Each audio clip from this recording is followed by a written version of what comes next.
else you put in there? The Long Now people also have this thing called the Clock of the Long Now. And it's just a clock that's supposed to run for at least like 10,000 years. And their model of the clock involves someone coming by once in a while and winding it up. Which I'm not going to assume that can happen in a time capsule, especially in Antarctica. So, if we could just violate one of the Long Now clock principle things, which says it has to be, you know, it has to be obvious how the thing works. Violate that, do some sort of atomic thingamajig. I'm pretty sure you can do that, particularly if it's just a clock. You don't need to run a whole computer, just a thing just ticks, you know? And then, put that in there, marking either the current time and or the time since, like, counting upwards since it was first turned on. You would turn it on when you first seal the time capsule, in this case, a giant geodesic dome, or many of these ideas could work in many other contexts.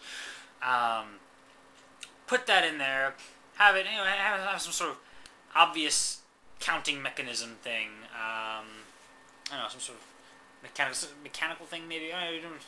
Mechanical problems can be kind of wear and tear.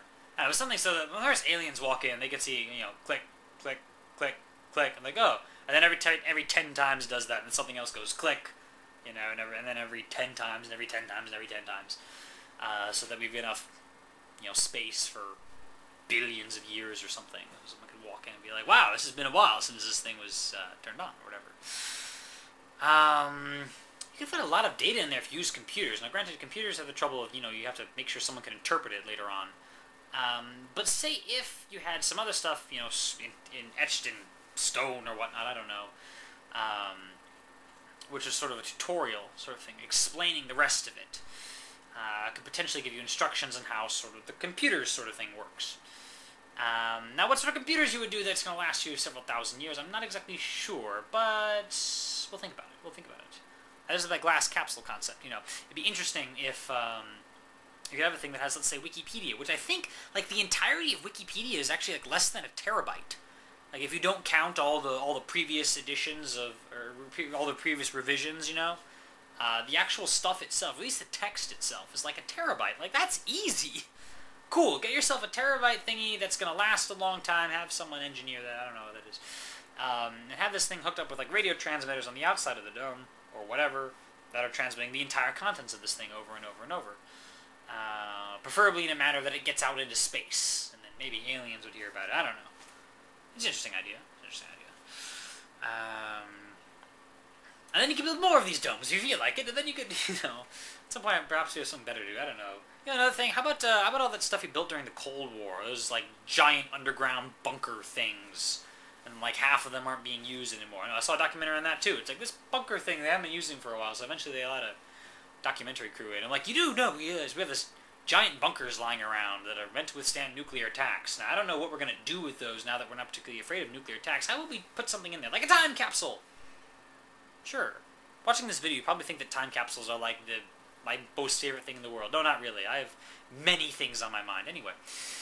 Hey, but something. Or a seed vault, or both. You could have a time capsule that's got Wikipedia and, I don't know, many other journalistic sources. People say, Wikipedia, isn't that all sorts of flawed? Well, it might be all sorts of flawed, sure, but it's got all sorts of information overall. It's worthwhile enough, I'd say.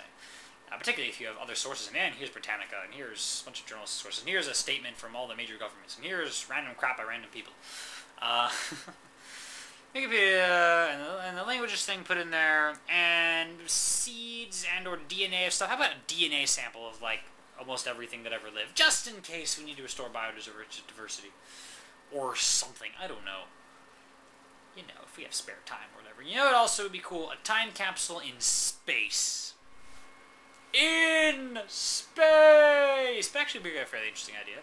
If you're kind of talk to aliens. We have a thing with the Voyager probes.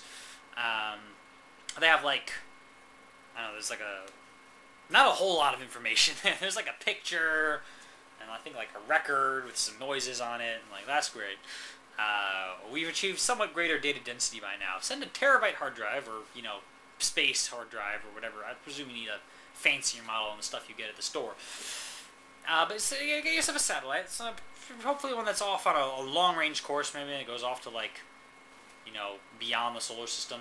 Or maybe you send it off to, like, orbit the moon or Mars or something, so we can still hear it in case society collapses and we need to know all the crap that Wikipedia wants to know. That would be kind of interesting. And again, be a glass capsule concept. And this, particularly in a satellite, you can't have a lot of mass in there. But if you could have a dense data or whatever, and that thing just retransmit its data over and over, you have to transmit some sort of medium or some sort of encoding way that could be easily figured out, to code it into something very simple. You have tutorial things. There's a whole deal when the SETI type stuff started up, and we started scanning the skies for things, and there was the idea of tutorial beacons, that maybe there were aliens out there that would have naturally satellites that would send out basic instructions, and once you figure out those basic instructions, there'd be instructions to how to understand the next level of instructions. Eventually you get accepted into the galactic society, and so far that hasn't happened. But we could be the first, and we could have, this satellite here, which just sends out, various methods of encoding things, and they're all basic instructions to understand the next part, to the next part, the next part, to eventually get back to Wikipedia. I keep mentioning that, but it's such a great, repository of information. That'd be kind of cool. That would be kind of cool. And then what other information you want to store or something? The nice thing about satellites, there's not a whole lot of wear and tear that I know of when you're in space. Unless there's micrometeorites, or the wear and the machine itself might wear itself out. Some the heat goes through and stuff. But there's not like wind, and the various things that happen on terrestrial environments. It's pretty interesting. Not that any of this is particularly mission critical. What with, gotta actually do society and civilization rather than just put it in a time capsule. But those are just ideas bouncing around. And yes, by the way, this is a incredibly crazy hat. It's actually a ski mask. It's my signature hat thing. It has nothing to do with anything I've been talking about. But nevertheless, if you've bothered to watch me thus far, thanks for watching. See you later.